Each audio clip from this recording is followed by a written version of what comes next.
Cami Johnson. It is Luke and Cami Show presents live in the studio with Cami Johnson, and we are live.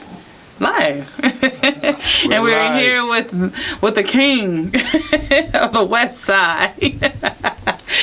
It's King Cali Dro in the building. Everybody give him a round of applause. We gotta start some shit.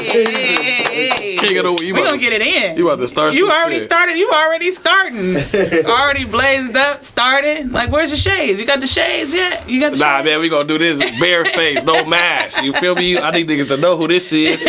Fuck all that. You feel me? Well, I will say this. I'm so excited for you to be in. I mean, we've actually started with the Luke and Cami Show, where you were an Artist of the Week. Right, I remember. Yeah, and we chose you as Artist of the Week because, first of all, we love authenticity. Right. And I'll say that again, authenticity, because people need to know what that is. Right. And when you listen to your music, it's real. It's like the most honest you could ever be. And like, you put me in a mood every time I put on a song of yours, for real. You gotta be careful. Fuck your whole day up. Yeah. So I will say this. Thank you for coming through. I really, really appreciate you. Thank you for having me. Wait, let's get you on the microphone real close. Check. Close. Hold yeah, on, that's better, right? Hold on. Let's get you real close. Get that mic close to you. Yeah, there we go. Yeah, isn't that better? Yeah. Yeah. Okay. So now you sound great. All right, for sure. Hold on. We're gonna do it like this. Yeah, get comfortable, because we got a good 55 minutes with you. Ooh, is that good?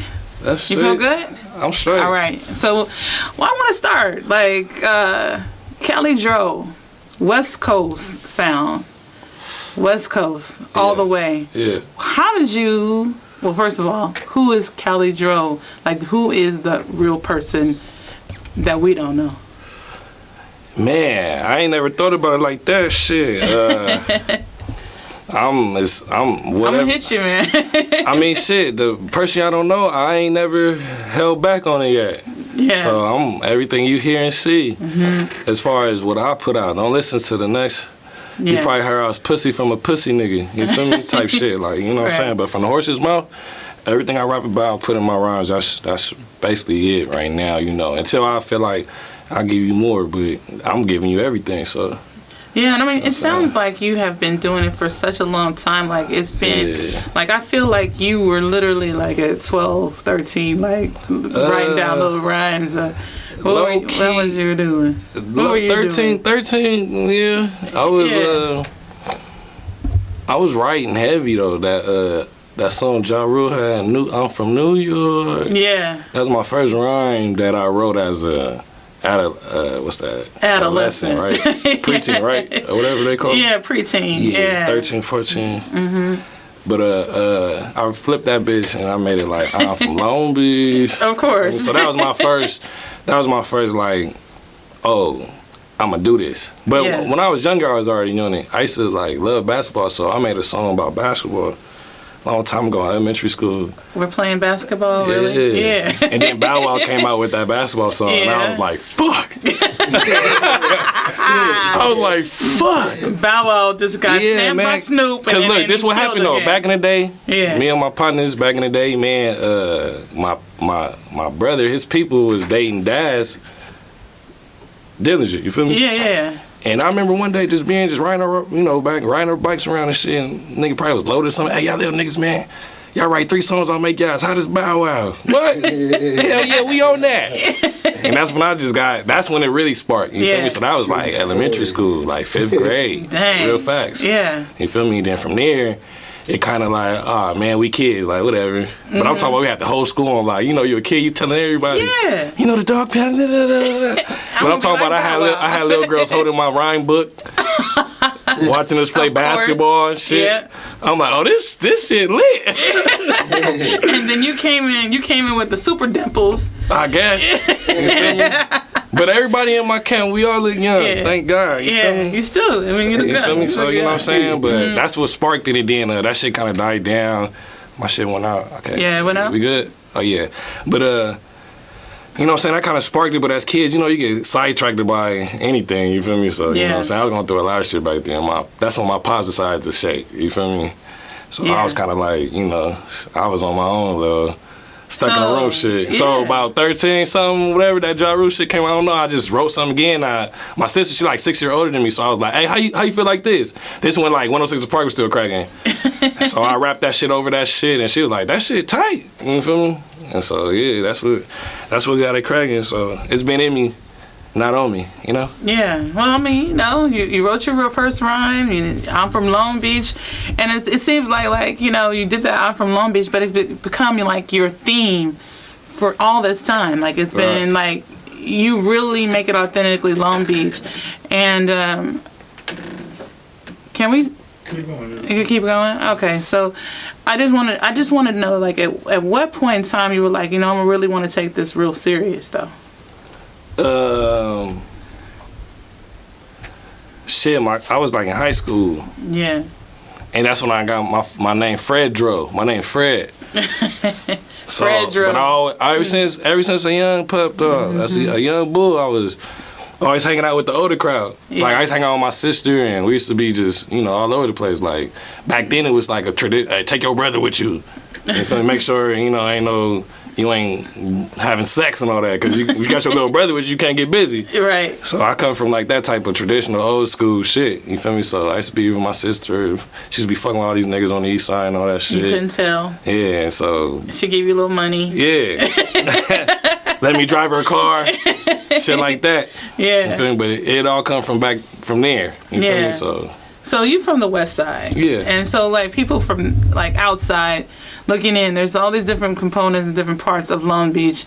And honestly, it's different sounds from different parts of Long Beach, which is kind of different, you know? Yeah. You know, you instinctively know who a north side dude is. Right. You know, or a person from north side. And then west side, like, we haven't seen a lot of like the west side. Right. So, well, because I got east side ways, you feel me? Yeah. My daddy from the west, my mama from the east, so yeah. Feel me? Like it's kind of like been a balancing options. Everybody got choices. Mm-hmm. I could have been from any area of the Willow district, you know what I'm saying? Yeah. But then I stayed in Bellflower, and I was on the north, so I could have, you know what I'm saying? I stayed in the Laneports, you know what I'm saying?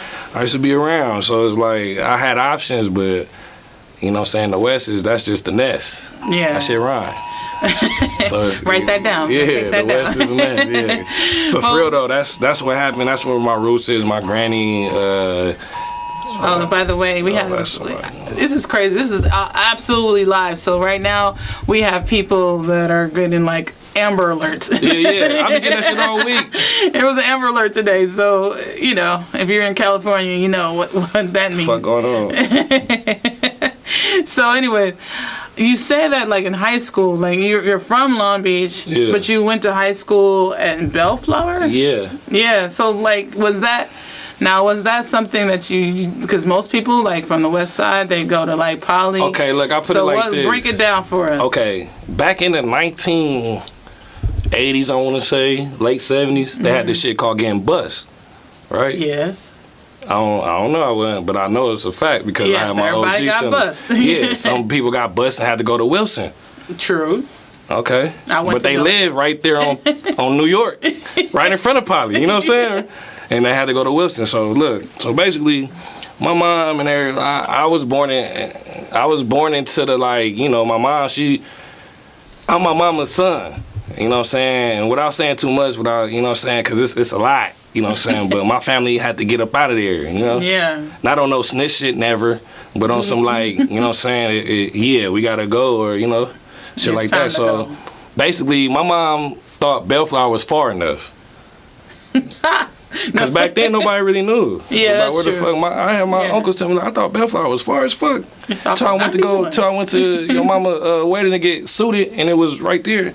Feel me? But I just feel like my mom, she just took me, you know what I'm saying, me as a boy. My mom grew up with like three brothers. My mom was like she had she was the oldest. Yeah. So she was fighting these niggas and all that. My uncle from East Side Longos, I got another uncle from Insane. It's deeper than that. So, and she's always telling me like, you go to jail, I'm not gonna go see you. Cause that's how her mama was with with them. Yeah. You feel me? And so when I started getting a little older, she like, you know, when I started getting of age, she like, oh, we gotta get you up out the area. Yeah. So that's how that happened, basically. Like, my mom's smarting up. And I can't lie, and I got to thank her for that, because if I was that much closer, as far as everyday activities, school-wise, because I'm prone to ditching and all that, so I wouldn't have been right here on this couch talking. I know that, you feel me? Yeah. So what she did was correct. And I can't be mad at that, because my family and everything that was going on back then is real peoples from the section. Yeah, from the section. I mean, because, you know, there's a lot of people from Long Beach. They have their section. They have their blocks. My brother went through a lot of that too, and he kept me away from a lot of that. We grew up downtown, so we didn't have a section. Everybody was west side, east side, north. Downtown, whoever lived downtown was like, who are you? But nowadays that's a section now too. Shout out to my Cinco niggas, you know. Right. So, like, you know, you went through all of that, and I mean, at the time, like 90s, early 2000s, there was really a huge gang life here. Did you fall prey to that, or did you kind of like dip a lot of that stuff? In the 90s, I was still like a baby, low key. So it was like I was watching my uncles do that shit heavy. I was watching niggas really get shot and have to stay in my back house where we stayed at the time or something. You feel me? Like, and I had to watch niggas really put, like, what they call it, like, flush out they bullet wounds and shit. You feel me? Like, you feel me? Like, you feel me? Like, so I won't say I got attracted to it. I just got into it because it was the way of life. You feel me? Like, my mom tried to keep me as far as Bellflower, but I played at Kings Park, Petro Lane, basketball. You were traveling to go too. I just take the 91 to the 172 and go right to the east side. You feel me? So, right, I learned from my sister, because my mom let my sister go to Cabrillo. She let her go to schools in Long Beach. But when it came to her son, her only son, I can't be mad at how she did that.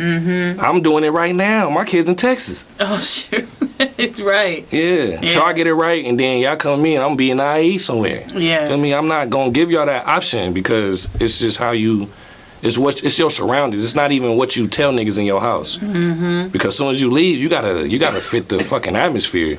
You know what I'm saying? You do. You definitely do. For sure. You walking down the street or going on 91. Or fucking destruct. You know what I'm saying? That's how I put it. So. Well, I mean, you know, at that time it was, you know, a lot of that, and you know, we come from the all blue city. We'll talk about that more in detail. But the last blue city, you see it on the last blue city. We're gonna talk about that in more detail. But we're gonna be back. We're gonna do a mix. And then we're going to go into one of your songs, and we're going to come back and talk about it, all right? For sure. And I'm high as a motherfucker. Well, so we're live in the stew with Cami Johnson. Cali Dro. We'll be back after this. Dro.